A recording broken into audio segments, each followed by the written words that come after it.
We are vessels of speech. We are the repositories which harbor secrets many centuries old, and without us the names of kings would vanish from oblivion. We are the memory of mankind. By the spoken word, we bring to life the deeds and exploits of kings for younger generations. History holds no mystery for us. I teach the kings of their ancestors so that the lives of the ancients might serve them as an example, for the world is old, but the future springs from the past. These are the words of the African storytellers, keepers of the oral tradition. These are the griots, a word derived from French to describe the Fulani storyteller in particular. My name is Randy Hasson. I'm here tonight to tell you a story. It's a story that I'm privileged to have been a part of. It's a story about connections. It's a story of an unlikely triumph by a couple of boys who just didn't seem to know any better. They didn't know that they were doing something that we, sitting in these chairs, wouldn't even think about, much less attempt to accomplish. Tonight you'll hear a background and history of the Fulani people, a bit about the world that I come from, some history on writing systems of the world, and how all these converged to create the state of the alphabet called ADLaM today.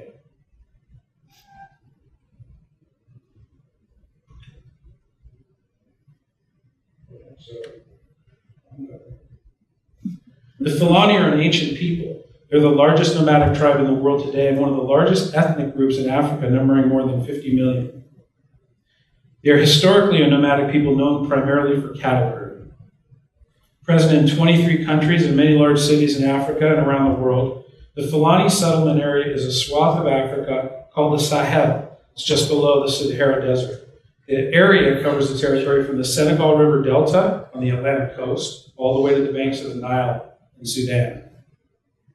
They're called by a number of names, including Fulani, Fula, Peo, Fulbe, Felada, just to name a few. English speakers call them Fulani.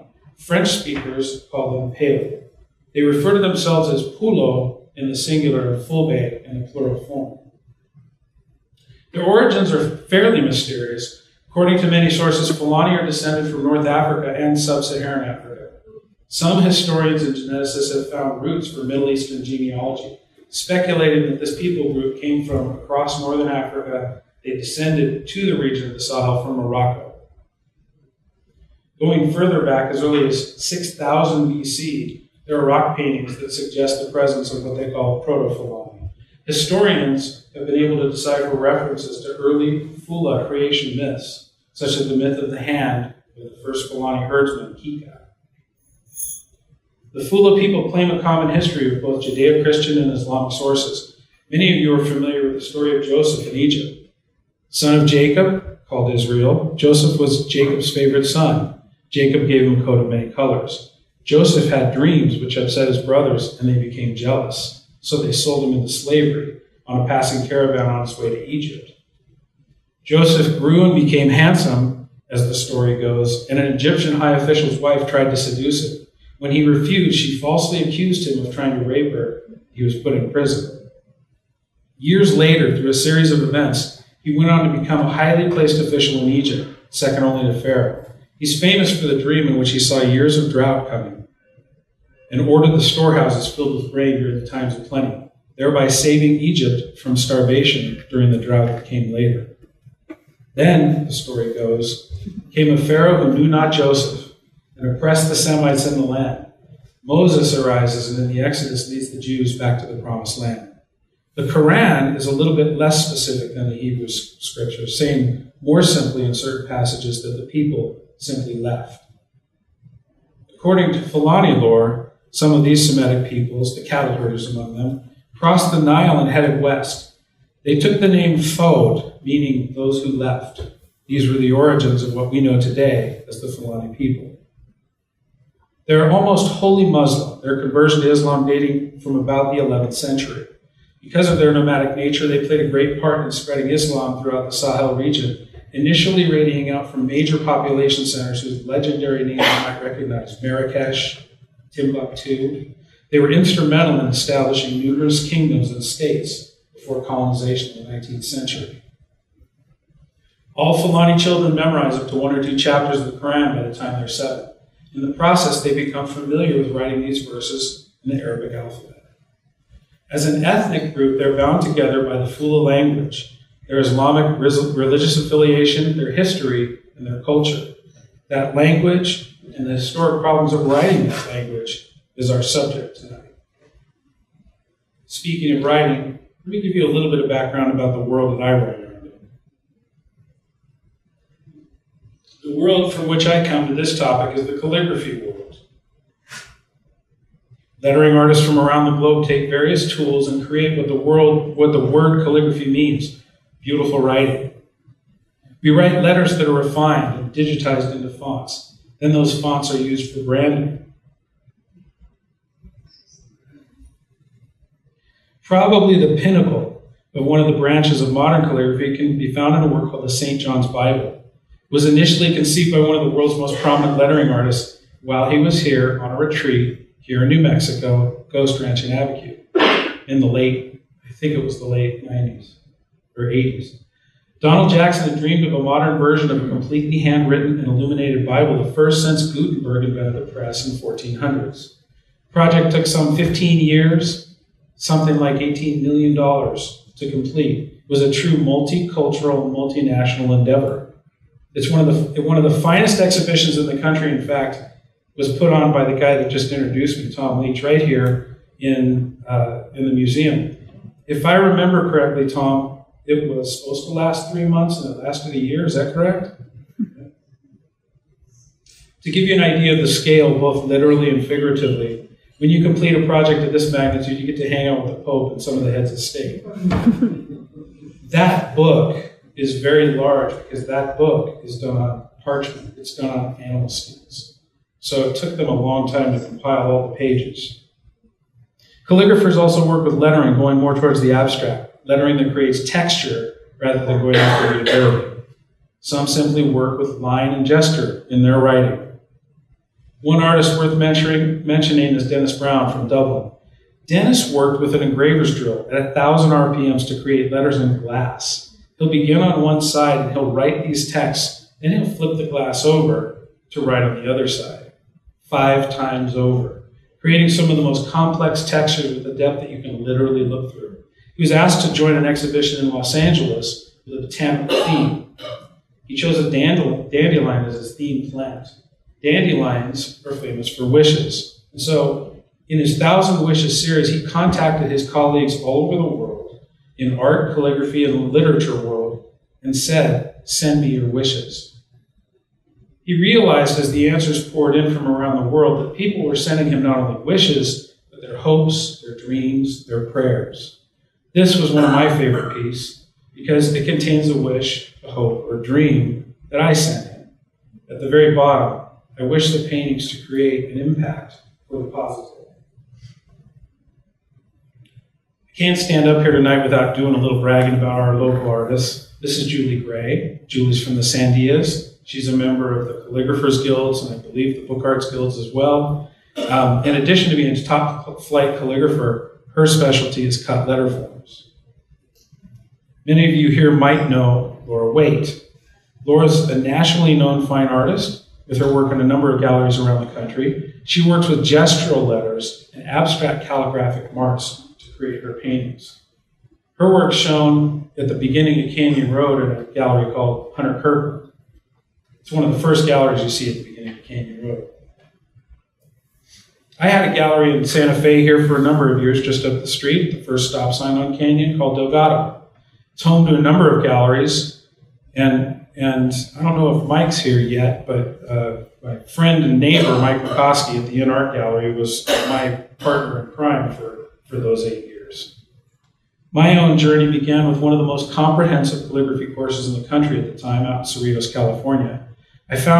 After I found I had achieved some level of competence, I wanted to combine calligraphy and fine art. It's not really usual to combine those two. But see, I had some concepts in my mind and I just actually didn't know any better. The paintings became studies on how to place text in a painting as texture, as well as using the shapes of the text as elements of the composition. I like to paint portraits. It's good to have some models handy in the family. This girl in the green dress is my daughter Holly, sitting in the audience today. The little girls who are blonde are my nieces. To give you an idea of when this was done, they just graduated from college last night. I've used Holly quite a bit to paint portraits, and it's good to have somebody like her who's willing to pose, or people who maybe aren't willing to pose. I was doing an angel painting. This is my son-in-law, Trent. I said, hey, Trent, I need a model. And I made that poor guy stand in the sun for about 15 minutes, looking directly into the sun so I could get the light right for an angel who's made of light. And then there's my favorite grandson, River. I had to paint him too. This was him, probably about 4 or 5 years old, wouldn't you guys say? 4 or 5? Yeah? Before he found Grandpa's stash of jelly beans and became a jelly bean thief. It can be tough for an artist to work with family. Sometimes you have sort of unwilling participants. This lady on the couch is my blushing bride of 35 years, Valerie. I have been wanting to paint her for quite a long time, and one morning I found the perfect light, and the rest is history. She also is quite a writer. This is one of her poems called Repentance. It's about a white woman talking about the mistreatment of minorities in North America. Some of these start with an idea or a theme, perhaps a text. Some were influenced by images that I saw, and some simply with an object. Because of the layering and complexity of having to work with numerous texts, I gained a pretty broad knowledge of a wide variety of calligraphic hands. And this is really how the calligraphic community came to know me. It's for the application of calligraphy. I also work with large watercolor journals and abstract letter forms. This eventually led me to have the desire to teach a class that I called Personality of Letter Form. Through a bunch of previous influences and direction, I wanted to work with alphabets that I didn't recognize. The process is to begin writing the letters as an illiterate scribe, to get familiar with them, and then deconstruct them and put them all back together again in order to make something new.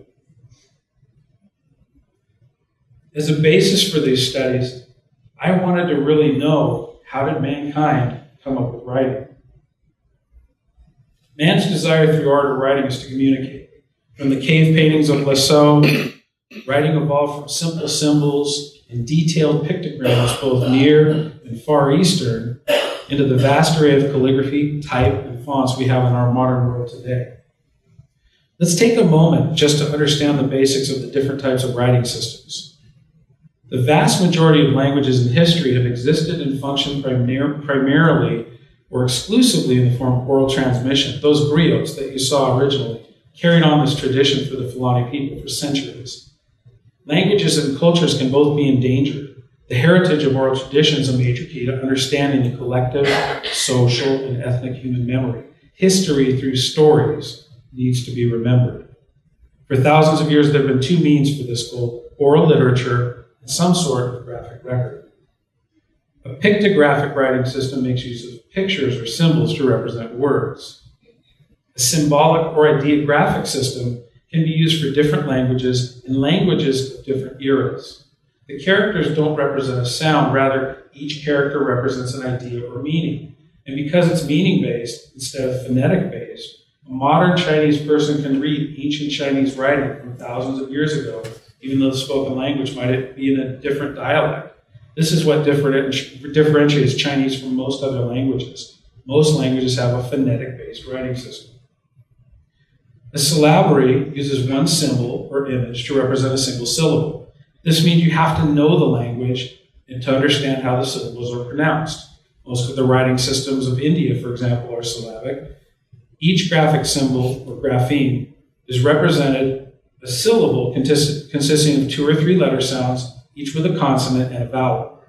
One of the best-known syllabaries in North America is the Cherokee writing system invented by Sequoyah in the 19th century.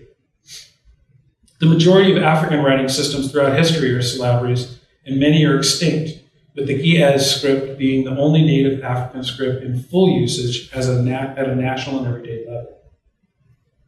Alphabets are writing systems in which each glyph, or grapheme, indicates one speech sound, or to be more precise, one type of sound unit called a phoneme in any given language. The earliest alphabetic scripts developed in the Semitic languages, such as Phoenician, Hebrew, and Arabic. This is Wadi al-Hol in Egypt, the site of some of the earliest glimmerings of alphabetic writing somewhere in the area of 1850 BC. Semitic in origin, this alphabet contains elements that have been identified as the beginning of a diverse group of alphabetic writing systems, including Arabic, Hebrew, and our own Latin-based character system. The highlighted pictogram is the head of an ox, which became the aleph, which morphed eventually into our Roman form, A.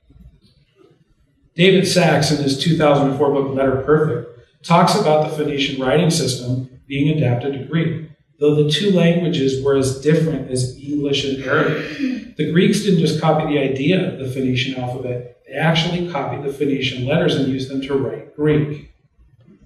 Barry Powell writes that the Phoenician alphabet, you had to have a knowledge of the language in order to understand the writing, but the Greeks assigned sounds to each glyph, so a reader could actually sound out the words even if you didn't know the language. Greek passed over and was absorbed by the Etruscans, whose civilization eventually gave way to the Romans, who really set the standard of our Western Latin-based letter form today. In another example, the same Phoenician letter forms flowed eastward, developing into the Aramaic and eventually the Syriac alphabet, which gave birth over time to a Turkic system called Old Uyghur. One of Genghis Khan's conquests yielded a prisoner, a scribe, named Tatar Tonga, who brought and adapted the Old Uyghur script to Mongolian, Aramaic to Uyghur, Uyghur to Mongolian, Mongolian to Manchu. The point of all this is that phonemes of the alphabetic system are extremely adaptable to a wide variety of languages. Because of this, it's very rare that a new alphabet is formed. Usually letters of an existing alphabet are adapted to use for a chosen language. It's important to note only one major modern system of alphabetic writing, the 28-letter Korean Hangul alphabet, developed on its own from scratch in the mid-1400s. The Korean elite used Chinese characters, but it's such a complex system that only the upper classes were able to learn it, and the common people were almost wholly illiterate. King Sejong commissioned a team of scholars who labored for over 3 years to devise an alphabet for the people. The shapes and the symbols of this alphabet are based on abstract representations of the mouth and tongue when pronouncing the various basic sounds. My own journey in analyzing these letter forms began with Phoenician, and I moved quickly into the analysis of the Greek forms, put all of the experimentation and exploration together from previous journals into this one.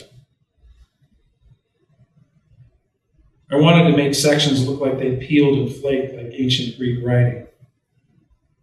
A colleague, Georgia Angelopoulos, did the exemplars in one of the books that I was studying, and she was kind enough to send me some samples and give me some advice. All of these experiments led to a little bit of a different process than what I'd previously done, the complete breaking down and rebuilding of the Greek letter into something that was a little bit new, and with my own influence from my starting point. Watching these letters morph and adapt even as I wrote, experimenting with different weights and textures to come up with a new form. And now we come to the subject of the story, a serendipitous meeting at 2012's International Lettering Arts Conference in Portland. Each year, at a different venue around North America, members of the international calligraphy community convene to teach and learn all about all aspects of letter forms. In 2012, the venue was Reed College in Portland, Oregon. While this college may or may not be familiar to any of you, some of you might remember the encounter that Steve Jobs had with a calligraphy class while he was a student there in the days before Apple. He talked in this excerpt of that address about how impressed he was with the posters and the labels and the flyers that were done by hand. Calligraphy captured his imagination. He took a class, and eventually that experience played a great part in the appearance of the Apple interface and the digital fonts that were available to Apple users. Conference is filled with classes, a variety of subjects having to do with the usage of letter forms. Participants can learn historical letter forms, innovate in letter design, use the forms they know in a variety of graphic or artistic applications. At the end of the conference, participants put out all their class work for everyone to see. There's quite a diversity at that day. During the week, My class, Personality of the Letter Form, explored a variety of differing world alphabets. The students worked to analyze, they broke down the writing systems, they put them back together with the texture of the original. It became a really exciting theoretical process. They put together marks and combinations of marks to create their own new forms, some based on our own Latin characters, some abstract. You guys read some of those letters? During the week, the instructors were asked to participate in a demo night, which showed what we were teaching during the conference. I conscripted Georgia to participate with me since it was her examples from which mine were developed. She'd write hers, I'd write the same thing in mine. I happened to have this book, African Alphabets, on the table as we were doing our demos. A man approached us and looked at the book, and he said to me, "You know, these are not the only alphabets in Africa." That man's name is Ibrahim Barry.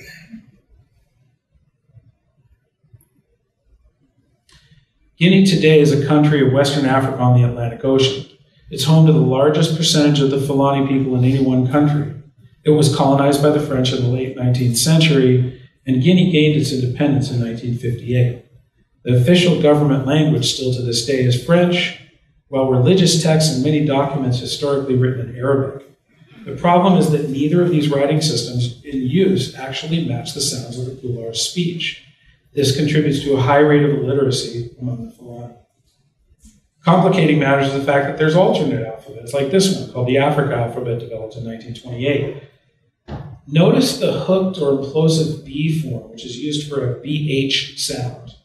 Also the variety of E's. These aren't used all over Africa, and so it made everything confusing when these people who were spread out all over the Sahel tried to write to each other. While a great number of Fulani dwell in cities, the culture comes from nomadic roots. This means while the language creates cultural continuity, the discontinuity of the writing system makes them almost an illiterate society. At the time that we originally did this talk, it was almost 97%, according to Ibrahim. About 75% of the Fulani had actually lost the language. The town of Nzirikor was home to young Ibrahim, his brother, Abdoulaye, and their family. In Guinea, education was a privilege, not a right, so many people did not get the chance to go to school. There was usually someone in the town who would have to decipher and attempt to translate the letters that arrived from all these various places around the Sahel, predominantly in Arabic. It was a difficult task because there's no codification in the writing system, there's no consistency. People would write with their own rules as they understood them. As Ibrahim and Abdoulaye were growing up, their father filled the role of the town translator. Eventually, both of them became so good at deciphering these letters that their father turned the task over to them. Abdoulaye, in particular, began to ask, why don't we have an alphabet that's for our own language? Sometimes, great things come from humble beginnings.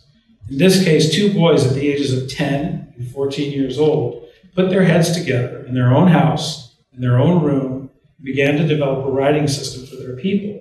They didn't know they couldn't do it. They didn't understand the ramifications, like some artists I happen to know. They just didn't know any better. They shut themselves in their room, and while their friends were outside playing soccer and having fun, they began to make marks. Sometimes they would draw designs. Sometimes they would close their eyes and in un, deux, trois, make a mark, open their eyes and see what they came up with. They'd circle the designs that they liked. These pages are some of the earliest writing attempts that would eventually become their alphabet. After a few weeks of trials, patterns began to emerge. They began to come up with a system. The marks they were making began to look to them graphically like their language sounded.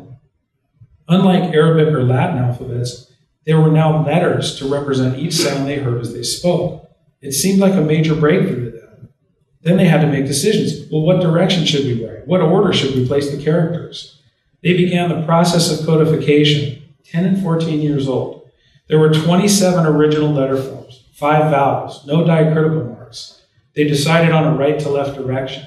They left each letter in the same order in which they were created. Interestingly enough, I think this is unique among alphabets. When it came to numbers, they also decided to write the numbers right to left. They were so excited. They had to go tell their dad they'd done it. They'd invented an alphabet. I can just imagine that universal dad look when their kids come and they say, This is what we did. He had that resting dad face. He said, okay, we'll see about that. He called one of his relatives who used to work with the government to come and help him test the boys. The man would ask one of the boys to leave the room and then tell the other, okay, write down this word. Then he'd call the other brother in and ask him to read what was on the paper. Each time they were successful with words, sentences, even with the hardest words possible. The man turned to their father and said, I really think they have something here. The brothers needed to know if the writing system could be taught to others, and how. Who else? Test it out on your sister. Within a few short days, they found their sister had actually learned to read and write. Then they taught it to their mother. Then they began to teach women and children at home. Why did they start teaching women and children first? Time for an African proverb. If you educate a woman, you educate the family. These are the pages from the book they used to teach their sister and two of their friends in 1990. In their final version, they had included one other letter that they hadn't thought of in the original writing. Ibrahim tells me it only occurred in one specific word in the Pular language. After that, Ibrahim says, we produced many texts of traditional stories learned from my mother and father, and the little knowledge we have from our Arabic and our French school. What was one of the first stories that Abdoulaye wrote? Joseph, his coat of many colors, Egypt, imprisonment, saving the people during the drought, and the exodus west of the foe, those who left. They took their writing system to the marketplace, and they began to teach people there. At the time, they didn't know what to call the system, so they just called it Binde Pular, the Pular writing. The parallel of this picture with the story of Joseph can't be lost on me. Here he is with three of his friends, his brother Abdoulaye in the back, and there's Ibrahim, the handsome young man in the front, with his coat of many colors. The books got neater, the writing more confident and defined. 2 years later, these kids who had locked themselves in their room with an improbable idea were making a difference. They would teach people the alphabet within just a few days. People could actually read. People would be in tears. It was the first time they could read and sometimes speak their own language from reading off of the paper. Ibrahim goes on with his narrative. These kinds of books made ADLaM very popular. With inspiration from the textbooks they were actually studying, fellow students added illustrations. They wrote about topics that included basic healthcare principles. They formed a student group at the university called Winden Yangen, Reading and Writing. Ibrahim at the time was studying chemical engineering, so he included topics on sanitation and water filtration. Many people learned how to read and write during this period. They'd buy the books, they'd teach their friends and their parents. Ibrahim was the president of the Winden Yangen student group. The university, though, wasn't too excited about this student group. They weren't sure about this new writing system that they didn't teach. And Ibrahim now produced a newspaper that they, or the government, couldn't read. One day they just came and picked him up for one of their meetings. Ibrahim was thrown in prison because of his newspaper. 3 months later, he was released, a little worse for wear. He decided to visit some friends in Senegal and then figure out his path from there. He tells a story of going to the market in Senegal and seeing one of his books in ADLaM. He asked the lady who was carrying it about the book, and she said, well, can you read this? And he said, well, maybe a little bit. She offered to teach him to read the book and said how excited she was over the alphabet. It had helped her so much in her business. He asked her, well, where did you get it? She told him, well, I'm a palm oil dealer, so I get it in my travels, and I'll buy a few, and I'll distribute them as I go. In 2003, Abdoulaye, the younger brother, moved to the U.S. to obtain his master's degree. 4 years later, Ibrahim joined him in Portland in the winter of 2007. The brothers knew that they had to have their alphabet digitized. There was just too much demand now to keep on writing books by hand. At their own expense, the brothers hired a software company to create a font that they could use to publish on the computer. It took them 7 months to work and to raise the funds to pay for it. The problem was that the software of this font had to be resident on the computer for it to be utilized. Still, progress. They could print textbooks now, and they could correct them as they went. Previously, if they made a mistake, as the calligraphers in the room know, they had to do the whole page over. An outside source made a large purchase of computers for the brothers, and Abdoulaye traveled back to Guinea to deliver the computers and teach the software. Their textbooks now became much more available to teach the ADLaM alphabet. Schools began to pop up all over the traditional habitation area of the Fulani. Ibrahim says, after we made our software, I was happy for the progress, but not fully satisfied because it was not really as it was supposed to look. Then I, observing every calligraphic art around, and always thinking what I can do to improve ADLaM. These are his words I'm reading. Ibrahim enrolled in the civil engineering program at the local Portland Community College. One day I saw posters made by calligraphy students, and the letters were so beautifully crafted. Like Steve Jobs, he was very impressed by what he saw. I thought that having the skills that these students have had could be very helpful in redesigning and improving ADLaM, so I decided to take that calligraphy class that was referenced on the posters. The class was taught by Rebecca Wild, and this is how I met her. She's been very helpful, and she's the main reason why we are here today. In a letter that Rebecca wrote on Ibrahim's behalf, she says this: the first day of each term I ask my students, what brings you to a calligraphy class? The responses range from, I want to improve my handwriting, I want to be able to decorate cakes, I want to use it as a tattoo artist, I need an art elective. Never has a reply impressed me like the one that the quiet man with the French accent gave. In my 30 years as a calligrapher, the story of Ibrahim Barry stands as the most remarkable calligraphy story I've ever heard. Although trained at the university as an engineer, Ibrahim has devoted a major portion of the last 20 years refining that alphabet and teaching others to read. He's written a dictionary, grammar books, publications, newspapers, and now has a group of teachers that are actively teaching it in Africa. There are more than 300 schools using his alphabet and reading system. He said that in 1 week he can teach people to read. This is his passion. His calling in life is to lift his people out of the darkness of illiteracy. I can think of no greater endeavor. Previously, the letters had all been in the form of capitals, but with Rebecca's help, Ibrahim began to refine these letters and the forms, and then he developed an upper and lowercase letter. Ibrahim was so grateful to Rebecca that in order to honor her, he named the first ADLaM font Rebecca. In 2012, instructors in Guinea began to ask Ibrahim and Abdoulaye, why haven't you named your alphabet? Everybody wants to know what the name is. They said, well, we don't know what to name it. The instructors suggested just the simplest thing. Why don't you just name it the first 4 letters of the alphabet, ADLaM. And they also figured out at that time that ADLaM formed an acronym in the Fulani language, which could be translated the alphabet that will prevent our people from disappearing. The traditional orature, those griots, had kept the stories alive, but in the modern world, the Fulani were actually losing the language. If you lose the language, you lose the culture. If you lose the culture, a people group disappears. This writing, ADLaM, would preserve the language that 75% of the people had lost. There had been a centuries-long drought in the Fulani culture. Ibrahim and Abdoulaye were providing that much-needed relief to their people, even as that story of Joseph he did with the Egyptians. Rebecca knew he had to attend the calligraphy conference that year. The conference just happened to be in his town. She got a scholarship for him, and I happened to be teaching a class there. That evening, we decided to meet for lunch the next day. Ibrahim told me a story that they had invented their own alphabet, and now that I was such an expert on alphabets and I knew exactly how they came about, I began to try and clarify with him. So you took an existing alphabet, you modified the letters a little bit, you made it kind of look like, no. We made our own alphabet. Okay, so like you got like the Arabic alphabet and you started tweaking the letters. No. I asked him 3 times.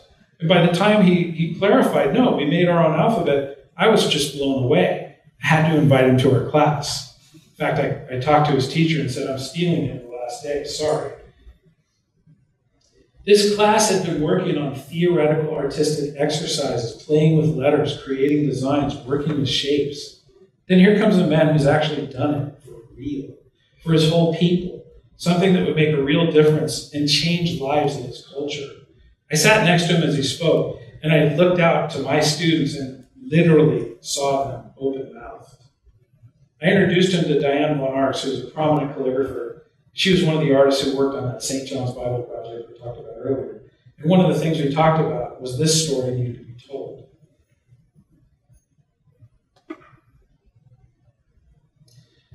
Later in the year, I promised the topic of Ibrahim as the main stage lecture to our next international conference. My purpose mainly was to try and get him in contact with somebody who could help him. I knew he needed somebody. I had no idea who. I just knew somebody in the audience might be able to know somebody. And so it was important to get him that kind of a connection.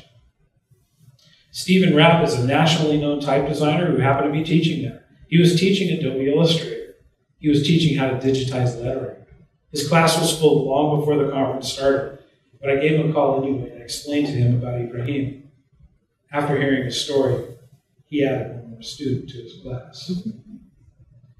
Early on, I decided that this needed to be a joint lecture, that Ibrahim actually needed to be on stage. But boy, the week leading up had been pretty difficult. I'd been teaching. I usually practice these presentations quite a bit for weeks before I'll actually give them. But now I'm dealing with an African culture. I'm asking him for his pictures. He's saying, sure, I'll get you the pictures. And 2 days before the talk, we had the pictures. So I was staying up late preparing for my part of the talk. Halfway through the day, on the day of the talk, he got me his pictures the night before. Halfway through that day, he came into my class and said, I have some friends that I'd like you to come meet. I said, okay, well, let's go to the break. So I went out to meet these guys, and I found out on that day, for this talk, some of Ibrahim's friends and leaders in his community drove for the lecture to Colorado Springs from the Bronx, New York. I realized at that time how important the talk was for Ibrahim and his people. They drove 27 hours straight just for the talk. They put cell phones on the podium to record the talk and broadcast it back to New York, Philadelphia, and wherever else these groups of Fulani gathered to hear it. They had never had anyone, up until Rebecca, advocate for them to further their cause. All they really needed was a little push in the right direction, just a little bit of help. I have to say it was one of the single most humbling and impactful moments of my life. I knew my job was to introduce the story, introduce Ibrahim, and then just get the heck off the stage. As I told the story, the auditorium was dead silent. I didn't know if anybody was awake, if they were bored, what they were doing. I found out they were paying attention because when I introduced Ibrahim to come up and talk, he was greeted with about a 3-minute standing ovation. Our calligraphy community at large, as Rebecca had said earlier, had never heard anything like this. They were fascinated and moved. Ibrahim went on to tell the story that you've heard here tonight. He told about a man who was educated in New York, but at that moment was a leading teacher of ADLaM back in Guinea and traveled to many other countries to teach people the system. Even though it was originally created to ease communication between the people of my community, Ibrahim says, we have realized over the years that ADLaM can be a powerful tool that will enable people to realize their potential. People who did not go to school are able to write books. Women who did not have the chance to go to school can read and write and keep records for their businesses. Seemingly mundane details became a big deal now. He told of how a woman in the community was able to make grocery lists. It saved them money because previously, by the time they walked all the way to the market, half a day usually, they couldn't always remember what they needed. Currently, there are more than 300 learning centers in Conakry, the capital city. There are many other schools in the interior of the country. There are also learning centers in several other West African countries, Liberia, Sierra Leone, Senegal, and more. People who learned it from us or learned it from the learning centers also went back to their communities to teach it. They began to ask whoever learned it to teach 3 of their friends. Our biggest goal, he told us, is to have ADLaM encoded with Unicode so we can easily have a presence on the internet. We also need more books so people who study ADLaM can have something to read so they can remain engaged and motivated. At the end of our talk, we dismissed those who needed to go and asked those who wished to ask questions to come forward. About half the auditorium stayed to listen to these men who had driven all the way from the East Coast and, by the way, drove back home that very night. After these types of lectures, there's usually some social event. Somebody put out a bag at that event. People started throwing money in it. I actually got a text while I was on stage that they raised about $1,200 in 10 minutes for these guys. They had even more questions when they got there. Some of you may wonder why they drove back that day, because we said, we'll buy a hotel room. They said, no, he just got a job, and he's got to be back to work tomorrow in Iowa or something. As a direct result of the talk, an anonymous source had gotten Ibrahim hooked in with the Adobe products that he needed to work with his digitization. When Abdoulaye had come to the United States, he'd sent emails to UC Berkeley trying to get ADLaM into this Unicode.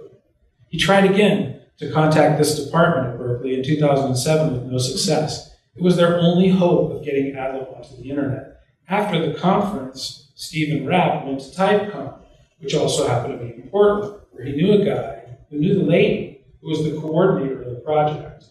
Ibrahim and Abdoulaye got a call from that lady who they'd been trying to get a hold of literally for 8 years, 2 weeks after that conference. Debbie Anderson got them matched up with a guy named Michael Everson. He was one of the important specialists in the Unicode project and a man who had encoded over 60 alphabets. Michael knew how to write the proposal, how and when to get it submitted for consideration, and the best way to get it approved. Meanwhile, back at Harvard, there was a professor who happened to be a Fulani. He'd heard about ADLaM. He heard that it was started in Guinea, so he wrote to the teacher in Guinea that he'd read an article about, but he had to wait 2 months because the man was traveling and he didn't get his letter for a couple of months. After he got his answer, he was able to get in contact with Ibrahim and Abdoulaye. By April of next year, they were invited to speak at the linguistics department at Harvard University. In May, they had an important annual meeting in New York. They asked Michael Everson to come and explain the progress he was making. They asked me to come along as well. The guy at the end, second from the right, on the bottom picture, is that professor of linguistics from Harvard. They had just come from speaking. Time for another African proverb. These two kids in their own room.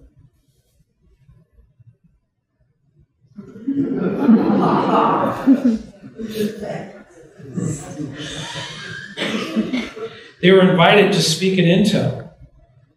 Just the next month, they went to the technical committee meeting for Unicode. It took 1.5 years after this meeting in October 2014, but in May of 2016, ADLaM was approved. And now it actually might be a good time to talk about what this term Unicode actually means. Google works with a company called MTI, Monotype Imaging Incorporated. This company's goal is to make one font family that can be downloaded universally on any computer. Unicode is also what is used to make emojis on your smartphone and your computer. When you haven't downloaded a specific font that someone else has typed, in this case for a different language, your computer can't read it. So it substitutes symbols for letters. The text, call it tofu, little white squares with no taste and no flavor. Their goal is that every language be represented by this single font family called Nodo. Nodo stands for no tofu. This is an article from October 2016, and they used Ibrahim's alphabet as a ductus, that is the order of the stroke diagrams that they used, as the main image for their article. Also note, as of October 16, there's a download button for the ADLaM font. The very next month, there's an article written by Kaveh Wadel, who came out in the Atlantic Monthly. Somehow he found a blog post I'd written about ADLaM, and in his research he connected up with Ibrahim and Abdoulaye, Michael Everson, and others to put together probably the most comprehensive story that had been written, and certainly the most widely circulated.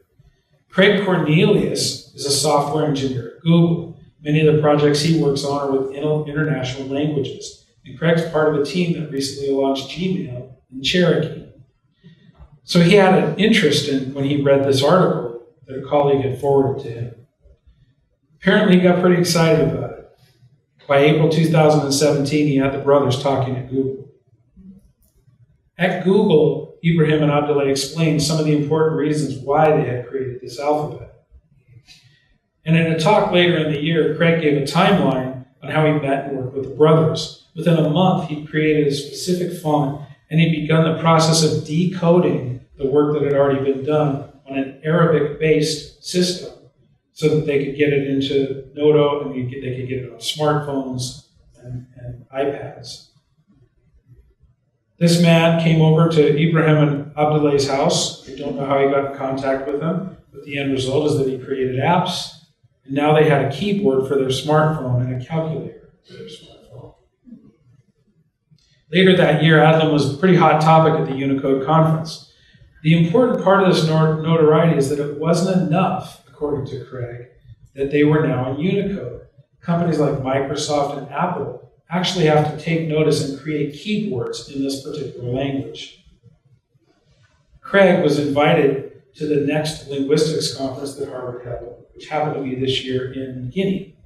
He says in his talk, he was treated like a rock star. He came and he was met by ministers, the heads of state, the holy men. Everybody wanted to take a picture with him. It was exhausting. They gave him a hat, said Google in both Latin and ADLaM. He walked around and he saw how ADLaM was used in the community. Labels on products for natural medicines. It really hit home for him when he went to go speak, and that this room was filled with 800 to 1,000 people, hungry to hear the man who had helped them get their type on computers. Craig was pretty excited about that talk. He says we're not done yet. They're still in the process of trying to get keyboards on with Microsoft. I think they've made quite a bit of progress. The brothers have been to Microsoft. I'm not sure what's happened with Apple. But it's just a talk that I have, it's just a subject that struck me so vividly. Through their journey, Ibrahim and Abdoulaye have simply tried to accomplish a goal. They had triumphs, they had discouragements. As they tried to move forward, they met people along the way that could help them achieve their goals. And one connection led to another.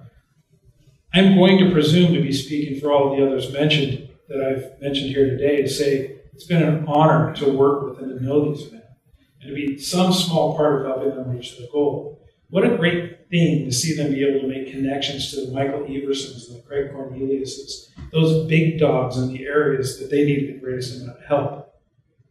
Yet those big dogs were only a small part of a grand scheme of things. Ibrahim and Abdoulaye created, taught, funded, and advanced a system they knew ultimately would benefit the greater good of their people. They dedicated their lives to it, in fact. They didn't do it for money or fame. They just walked through the open doors of opportunity. They got discouraged. They persevered. They paid attention, and they kept their focus. They never thought it would be easy, but in their hearts, like blowing on that dandelion, they had hopes, wishes, and dreams and prayers that they hoped would find a place and take root and ultimately be fulfilled. In the process, over almost 30 years, what they created is changing the culture. It's going to prevent their people from disappearing. Years ago, as a student of calligraphy, I was asked to create some calligraphic artwork for publication. I believe this is the most appropriate quote to leave you with. Whatever you can do or dream you can, begin it. Boldness has genius, power, and magic in it. I have some of these pieces of artwork along with these links up here on the table. I want to thank you all for coming tonight, and I want to let you know if you have any questions, we'll be happy to answer.